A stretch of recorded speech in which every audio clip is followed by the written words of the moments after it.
All right, today's project, we're gonna be ripping in to the house and getting rid of these old nasty panels. I've already gotten in here and I've already done my exploratory, and I've found where I need to take these panels off, where the rot ends and where the rot starts. So, let's take it apart. Yep, and that's the good part. So you can see here, there's a section that I'm working on. When I replaced my windows a few years back, there's the section that I did below this window. And then there's a section now here that I didn't replace when I did the windows. And same thing, it just water wicked up underneath of the bottom, just from the ambient air, just the moisture in the air, and it just soaked it up. This old press board is just absolutely ridiculous. And that's what the stuff looks like. And that's actually the good part right there. Still solid. But right there, right where it is exposed to the air, because you don't get down here and you don't spray your paint right up underneath of the lip, so it never gets sealed, not properly anyway. So it just wicks it up. And you'll see over here, I don't have the time and money to do it, but there's a section right here, hasn't started doing it yet, hasn't started decaying really. It's definitely darker down here, so it's starting barely to do it, to wick that moisture up.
All right, all that stuff is taken off of there, and we're ready to start residing. But it's lunchtime, so lunch break.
now that is done. We got a little crooked right there because I put in a splicing piece because I brought that trim board all the way down.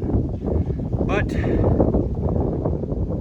saved me from having to buy a big old piece of concrete finish siding. I will not be painting it for this video because I'm going to be going around and I'm going to be putting new caulking on the siding here. Well, maybe not there. Let's see. Here we go. It's a good example. You can see there's a lot of these going along the house. I gotta find them all, and that's just another day of repairs for me. Totally fumbled that exit. Oh my goodness. So, without further ado, like, subscribe, and see what kind of trouble I can get into tomorrow. Later.